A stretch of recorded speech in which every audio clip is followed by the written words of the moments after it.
Welcome to Genomics Lite. My name is Jack.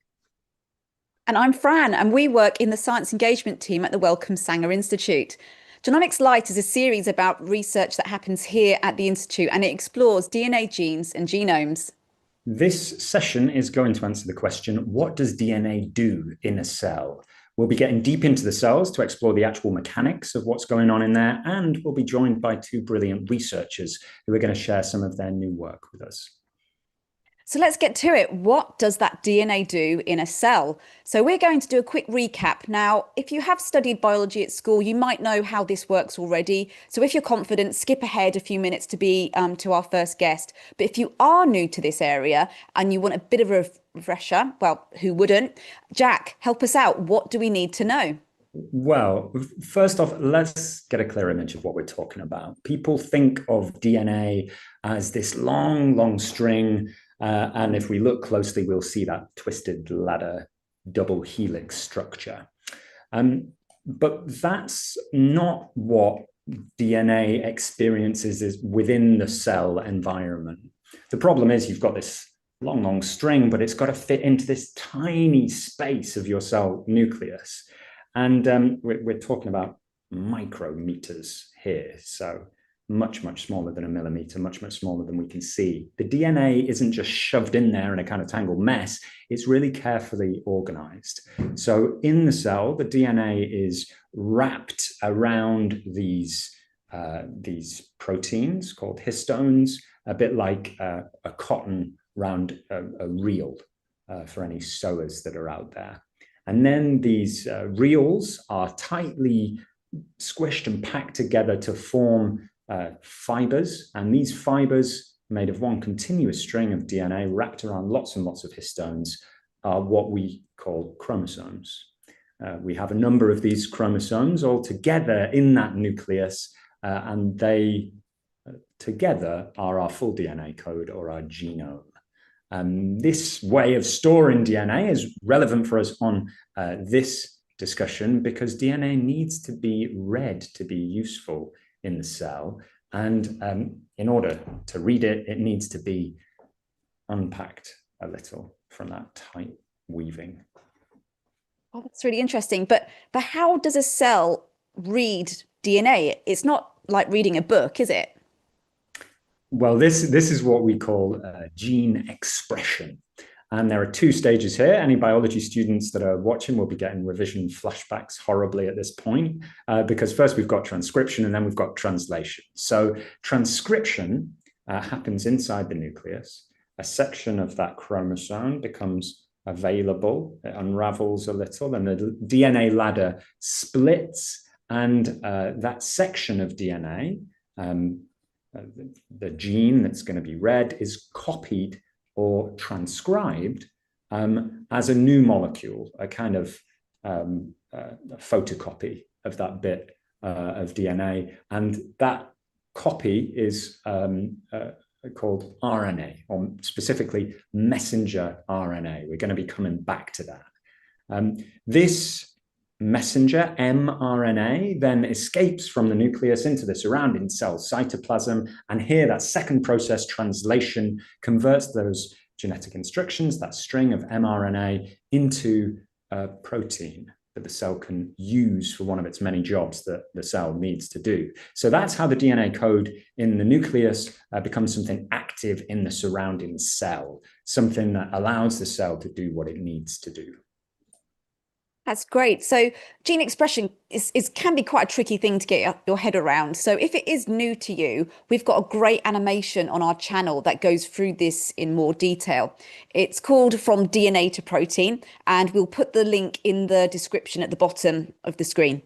But the big question for me here, Jack, is how does a cell know what bit of DNA to read or what gene to express and when? Yeah, well, I think there's still lots for us to understand here, and I'm sure that our researchers will talk through some of this in more detail. But we talk about a gene being turned on or turned off, and you can imagine it a bit like a light switch. We'll hear that it's more complicated than that. But what that means is if the cell needs a particular protein, then that gene that codes for that protein would be turned on. And if it doesn't need it anymore, then that gene gets turned off. This is a process that's called regulation. So we're regulating how the DNA is being read.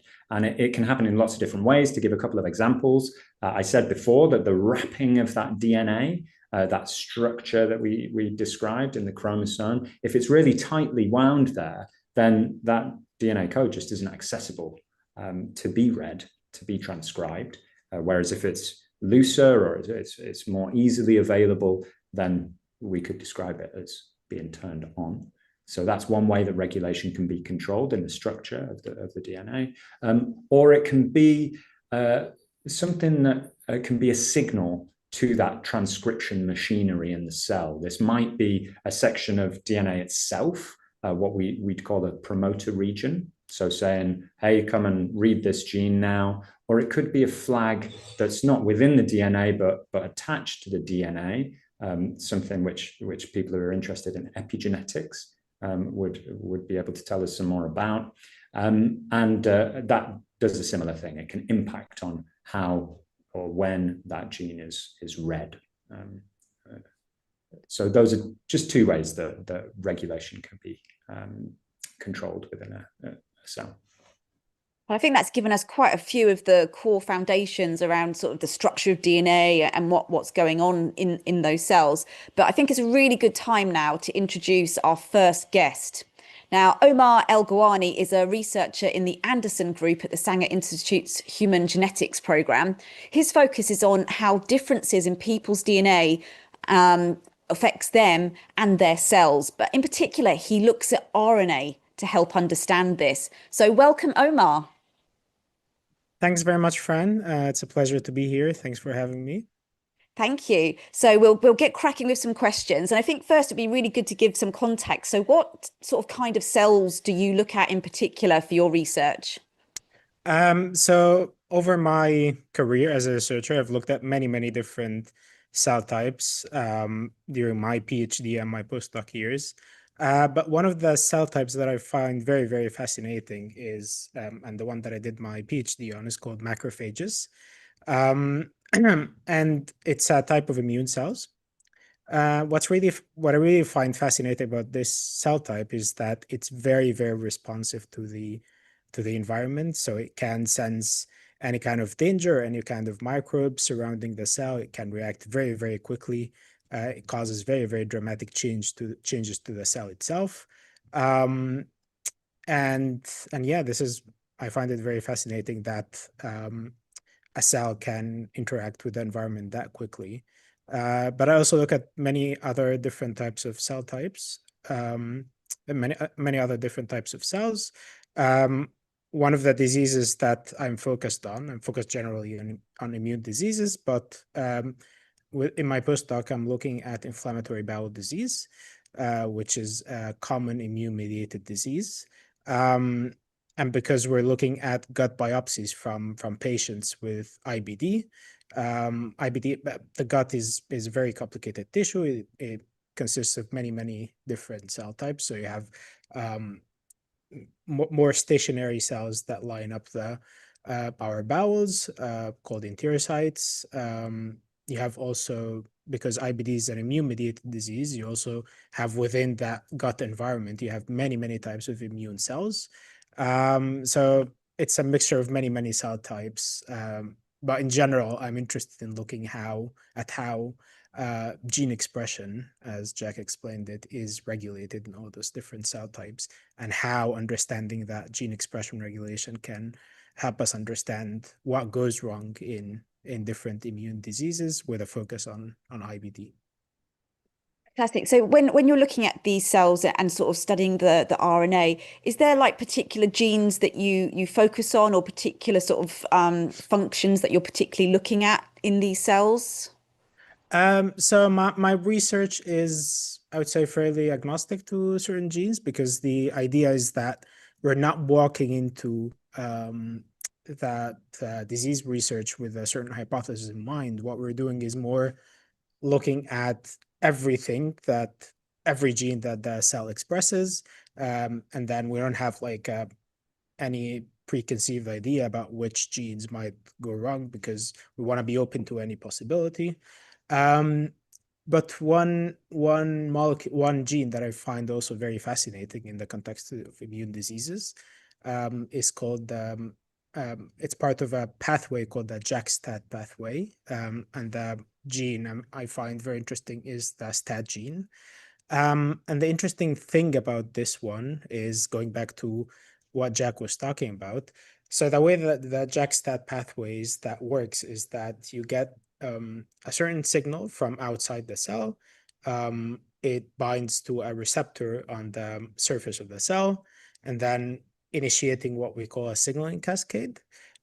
So one molecule binds to that receptor, which activates another molecule, ending up with activating that gene called STAT, or that protein called STAT.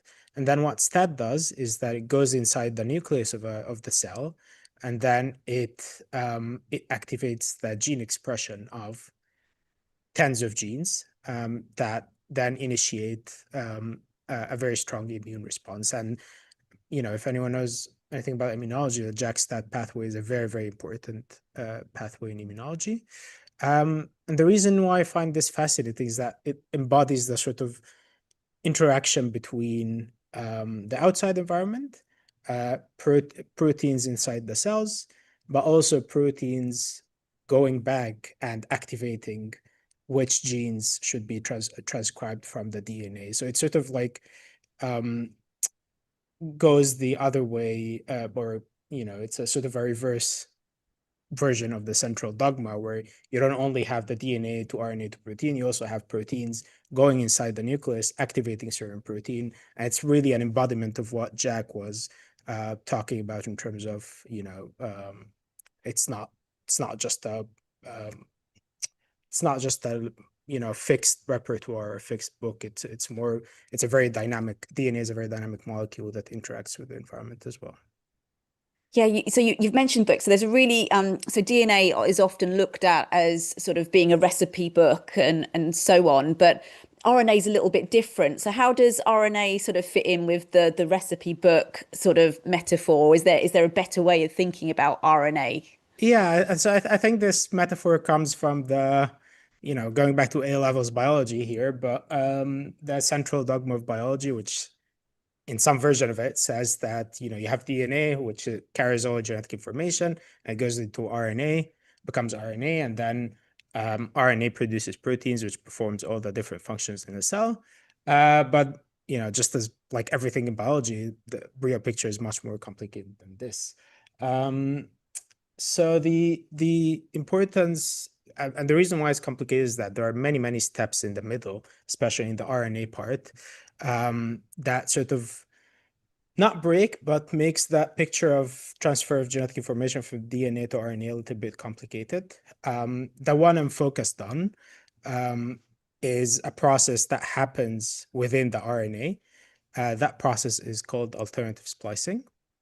And the interesting thing about this, what happens in this process is that you have a gene at the DNA level, it's transcribed as RNA, but then it's not directly translated into protein. What happens in the middle is that there are molecular sort of scissors inside the cell that cut different parts of the RNA. And then you can imagine that with different combinations of these scissors, you can have from exactly the same stretch of DNA an infinite number of RNA molecules, which lead to the production of different proteins. So again, this adds a little bit of complication to our very simplistic version of the central dogma, because from exactly the same DNA, you can produce multiple RNAs and multiple proteins. Yeah, so... That's really great that you've done it. So for any sort of perhaps GCSE and A-level students listening, that's a thing that often is a bit of a misconception. It's one gene makes one protein, but you're saying that actually one section of DNA could make a not necessarily unlimited, but multiple different types of proteins because of this alternative splicing. Yeah, absolutely. And we have many, many interesting examples in different so we have in many different species and many different animals. We have very interesting example of biological processes that are very dramatically changed by by alternative splicing. So in one example, for example, in turtles, the embryo sex is not determined. It's not determined by genetics. They have a very funny way of determining sex. It's called temperature-dependent sex determination. Sorry. And what happens is that once the egg is laid down, depending on the temperature of the surrounding, the embryo goes on to grow as a male or female. If it's cold, it grows into a female. If it's hot, it grows into a male. And what was really cool is that scientists found out a few years ago is that this temperature-dependent sex determination is governed by alternative splicing. So in hot temperature, there's a single gene that is spliced somewhat differently in hot temperature, leading to the production of one sex. And in cold temperature is spliced in a different way, leading to the production of a different sex. So it's very relevant in even in animals and in even environmentally controlled phenomena.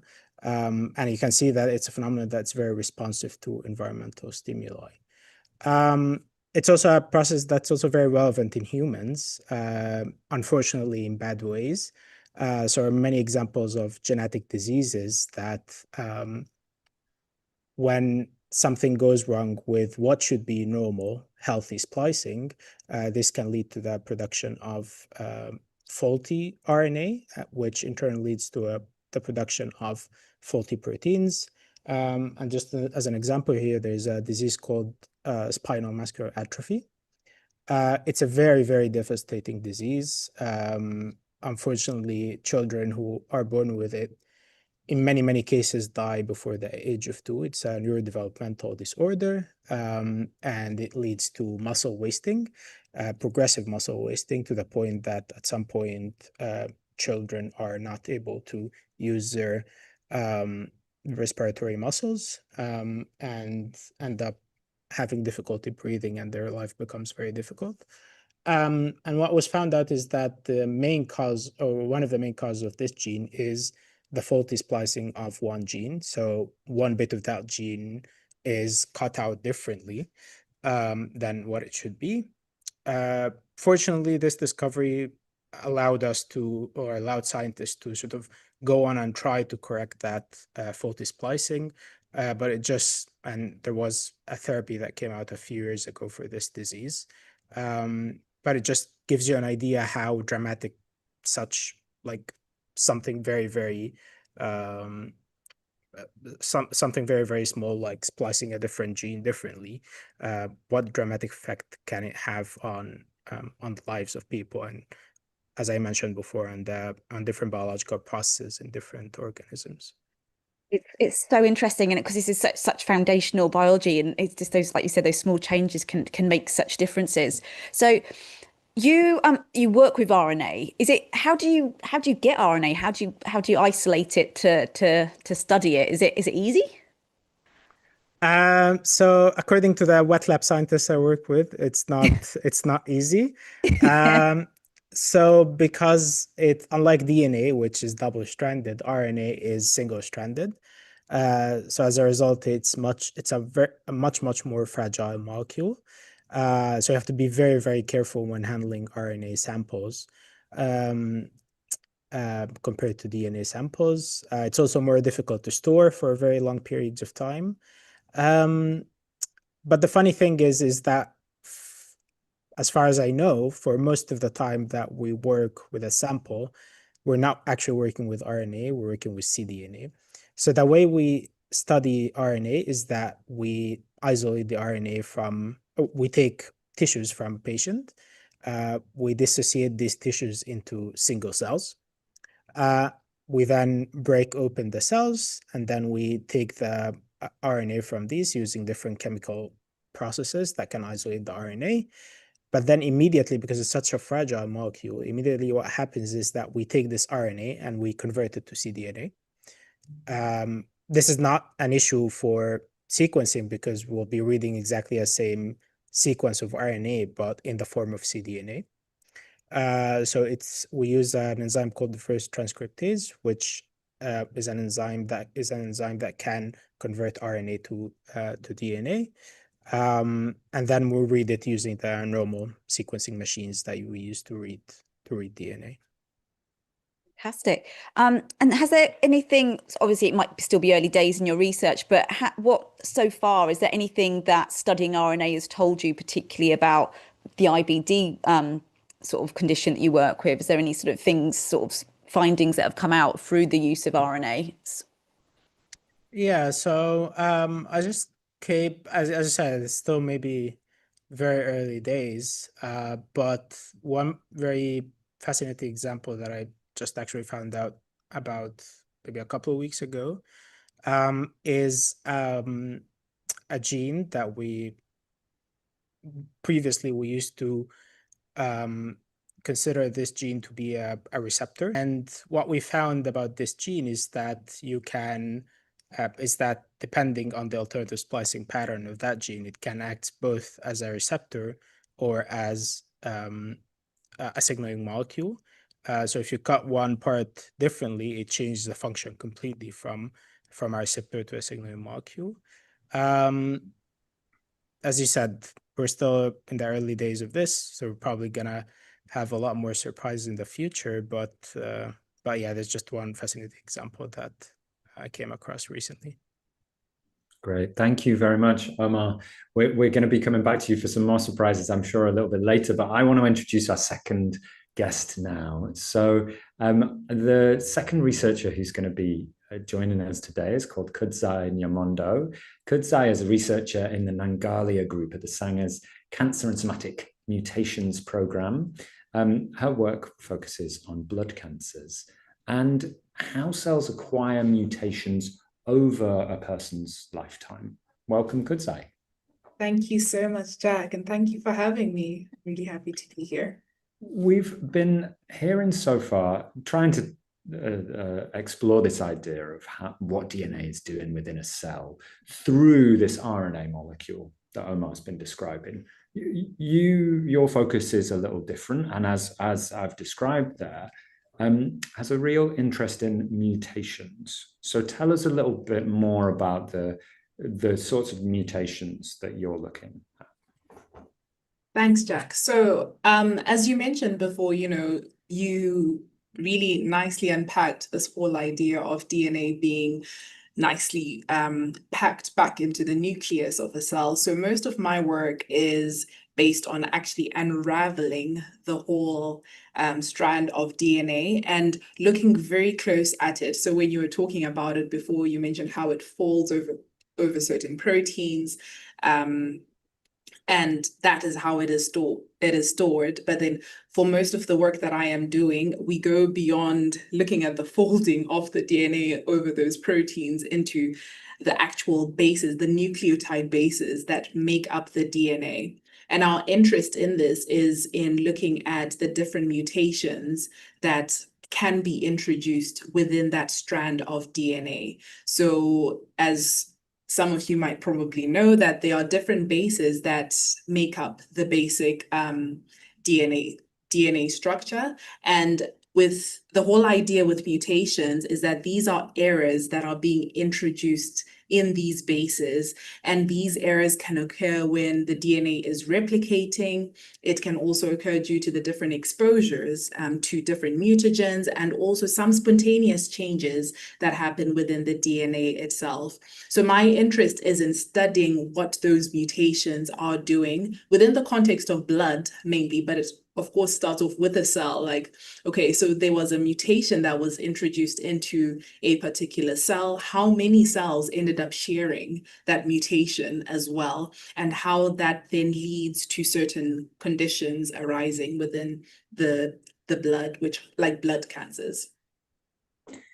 And I want to just pause there because for some people listening, they'll think of blood and they'll just be thinking of those red blood cells that are passing through, moving our oxygen around and other things around our body. Tell us about the cells that you're focusing on, because that's too simple a model for us to be having in our minds, isn't it? Of course. So All of the blood that you have originates from what we call a hematopoietic stem cell. So this is actually, and then these cells differentiate into different types of blood cells below that. So sometimes when you go to the doctors, you'll hear them say that I want to take a white cell count. That is a specific subtype of cells that they are referring to within that context. But within those white cells, they then can be classified into many other different types of white cells. So the red blood cells are only a compartment of the blood. So most of the work that I am doing focuses on the cells that differentiate into the myeloid lineage of the blood. So some examples of these include your monocytes, your granulocytes. Those are the types of cells that I am looking at for most of my work. You also have cells that can differentiate into the lymphoid lineage. So these would be your B and your T cells. So these have a key role in immune response. So whenever it is you are unwell, these are the cells that are called upon to respond to whatever immune attack that has been caused in your body. And we've already played with that metaphor of our DNA as books inside of our cells. Another metaphor we have is that, you know, this DNA is passed down from our parents, from our biological mum and dad give us that DNA. You're talking about mutations now, and in particular mutations that people acquire over their lifetimes, perhaps. Just help us out with that some more. Where are these mutations coming from? Yeah. So you've correctly mentioned that, you know, there are some mutations which can be passed on from your parents. So these are the ones that we would refer to as inherited genetic mutations. So they are those, but the ones that I focus on are called somatic mutations. And these are mutations that happen to you specifically as an individual.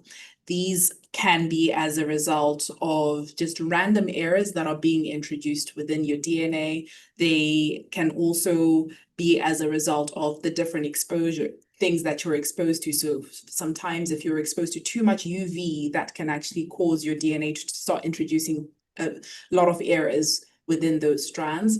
And there are different types of those mutations that are introduced as well. So some of these can be what we call single base substitutions, when a single nucleotide base is substituted by another. And then, of course, there are insertions and deletions where a small fragment of DNA is either introduced into your sequence or it is removed from that sequence. So we study the mutations at that granular detail, trying to understand that, okay, for person A, they seem to have acquired a single base substitution in this particular gene, in this specific locus within their genome, which relates to a specific type of gene. How does that impact on their health or any type of disease that they are presenting with? I could feel our biology students watching, hearing those insertions and deletions and going, no, revision again. I want us to get back to our title of this session, which is about what the DNA is doing inside of that cell. Now, RNA is one window into what's happening there, but mutations are, of course, another one of those. So I wonder if you could help paint us a picture of one of the things one of the mutations that you look at and study, and what job that's affecting within the cell. What is it that we're seeing the DNA doing there that mutation is having an impact on? Okay. So one of the mutations that I actually studied this for my PhD, was the introduction of what we call the BCR-ABL fusion protein. Oh. So I am starting from a protein here, and I'm going to try and work backwards to what is actually happening within the DNA. So as Omar was talking of earlier, he looks at the RNA. So if you're trying to remember, there's protein, RNA, and then there's DNA to start off with. So what happens is, within your DNA is that there's a chromosomal translocation, which is when one part of a chromosome moves on and fuses onto another part of a chromosome. So for patients who are diagnosed with the disease chronic myeloid leukemia, this happens between chromosomes 9 and 22.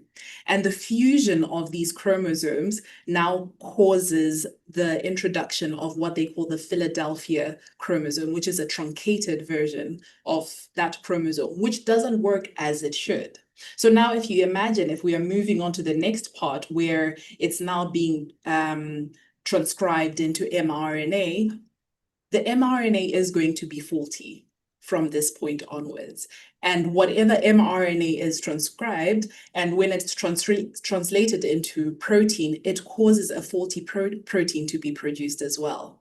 So when we're now looking at this within the context of the cells themselves, the cells that have this chromosomal translocation usually do not respond to the signals that are normally introduced for them to die when they should. So these are the cell death signals. So that's where you see that a mutation was introduced, and this has now impacted on cell regulation, which then causes an abnormal accumulation of these cells that all share this Philadelphia chromosome or the BCR-ABL fusion. So that's one example of what this would look like within a blood cancer. Yeah, that's a bunch of really huge concepts there. That word chromosomal translocation is such an amazing one to say. I really invite everyone to say it who's watching. But what you're describing there is, of course, some really awful results of that change within the way that the DNA is packaged inside of that cell. So we're seeing that thing that we described right up at the top of how all of this DNA gets fitted together inside our cell nucleus. And a difference in that packing means that the mechanics of what's going on in there and how it's read aren't quite working the way that they should, and that having a real physical impact then on how that cell works. You just mentioned, I wanted to pick up, you said cell regulation there, and we've used that word regulation to talk about genes earlier on. So I just wanted to point out to people we're talking about two different ways of regulation there. But cell death, that concept that at some point cells need to stop their jobs and pass on in a healthy body, that happens all the time. And that's a really key part of cancers, and can be a key place where we see lots of cancers occurring. Could you just linger there a little more? Tell us a bit more about cell regulation within the mechanics of our DNA and our cells, I could say. Yeah, so as I mentioned, some of the mutations that are introduced then have an impact on cell regulation, so normal cell regulation. So within the context of chronic myeloid leukemia, or CML, when there's introduction of this BCR-ABL fusion protein, it then means that cells are not able to go through the standard process of cell death as they should. So most of the treatments that are actually being introduced for these patients were, in the case of CML, it's tyrosine kinase inhibitors. They actually target the cells that have this specific mutation, essentially causing them to die as they should have originally, and trying to wipe out that population which has an impaired function in terms of going towards that death process. So there are many other other processes that can be impacted by the introduction of these mutations. Some of those are the proliferative signals. And by that, I mean the speed at which the cells are dividing in the cell. So there are certain mutations when they are introduced into a cell, it means that those cells start dividing at a much faster rate, causing them to overpower all the other normal cells within the bone marrow where all of your blood is made. So those are some of the things as well that cause some of these cancers to then occur. I think it's always great for viewers to get a feel both for what we do know, but also some of the stuff about what we don't yet know. These might be areas, if you're a student watching, that you could be finding the answers to as you become a researcher in your career. And so far we've been describing impacts within the gene. So there's a mutation within the gene itself, which means that then that transcription happens differently. We end up with a different protein. But I mentioned right up at the top that we have some other ways that regulation can be impacted on a gene. So there might be some changes to the DNA outside of those genes that then can impact on whether that gene is read at a particular time or not. I wonder if you could just unpick a little for us how much we know and how much we don't know about those two areas. So about variation within the gene itself, and then variation of all of those kind of promoters and all those other things outside of those genetic regions. Yeah. So of course there are variations within the genes themselves, which can lead to some changes within the proteins that are translated thereof. But there are also some of the changes that then happen within the environment of those genes. So already you have mentioned that there are some changes that can happen within the promoter regions. Some of my work in the past has focused on looking at the microenvironment, so the environment in which those cells are staying themselves. So are there any changes in terms of the cellular structures that are around that impact on the genetic regulation of what it is that we will be observing? And I think at times it's asking this question of, is it the chicken or the egg?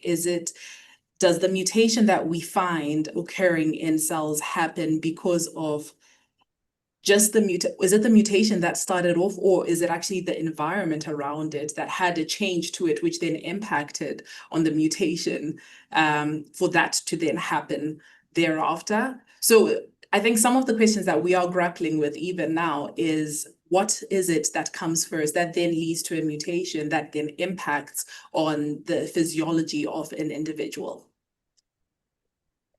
Brilliant. Thank you so much, Kudzai. I think what I'll do is bring Oma back in here. And I think something that you've both talked about is networks, and how there's lots of networks inside of cells. And this is something that maybe both of you can answer, but how does the cell respond with its environment? And from what I can tell, like the cell is a really complicated environment, and there's lots of proteins interacting in lots of different networks. So how can could it be a change in a single letter or a small section of DNA? How does it impact those networks? Are there sort of any good examples of how those changes can have quite significant impacts in different diseases, for example? So it could be Omar or Kudzai. Yeah, I can give a very general example. So I talked earlier about the JAK-STAT pathway, which is a very important pathway in the immune system, and I said that STAT protein, when it's activated, it goes inside the nucleus and binds to DNA. So one example of mutations or genetic variation is this STAT protein goes on to bind onto the DNA, and it recognizes certain sequences in the DNA that it binds to. And so one example could be a change in that DNA sequence that it binds to that causes this protein not to bind properly.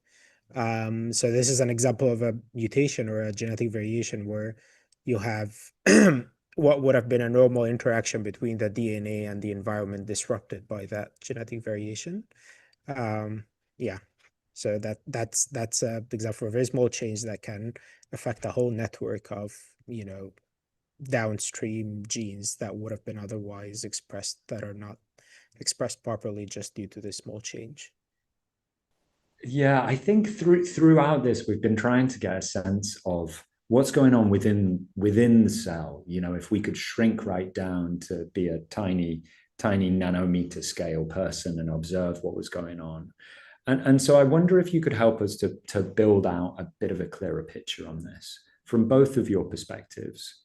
We've painted this picture of these packages of DNA squished into this really tiny space. And so far, we've talked about mutations and we've talked about RNA, but we've not really given a sense of how much of that is going on. So Omar, maybe if you could speak to us first. I've got this picture of this DNA that's unraveling and re-raveling and all these different points along a chromosome, producing loads and loads and loads of this RNA every second that's whizzing off to do all of its different jobs. Help color that in. Have I got that image right there? It's mostly the correct image, I think. And as you said, it's and the important thing about what you mentioned or what you described is recognizing that it's, as you said in the beginning, DNA is not just like an old dusty book. It's more like a very, very much alive molecule, and it interacts with the environment. And there are many, many ways where things inside the DNA can be turned on or off. It has all these amazing molecular switches. But as Fran and I discussed, also it has all these ways to make what is, as we said, an old dusty textbook, make it into something that is much, much more dynamic. In even the text within that textbook can change in the process of the message being transmitted from one stage to the other. So yeah, I think that's it's a very important mental image to have in mind. It's a very dynamic molecule, and it's not an old dusty textbook. And similarly, Kutsai, I want you to help us with the mutational picture across our bodies. At schools, we've all learned the kind of evolutionary model of change over a long time. And so we know that the DNA that gets passed down changes and adapts to its environment. But across our bodies, that somatic mutation that's happening throughout our lifetime means that we've got variations in our DNA codes too across all of those cells. They, for the most part, work the same, apart from sometimes where we get those differences, and some of those might cause problems. But help us understand that too. How different is the mosaic picture of our genome across all of those different cells we're made of? Yeah, you used a very beautiful word there, mosaicism. Yeah, there's definitely a mosaic of, when it comes to describing what is happening across the body, different cell types within the body, different tissue systems as well are gaining these different mutations at different rates across the duration of a lifetime. So, if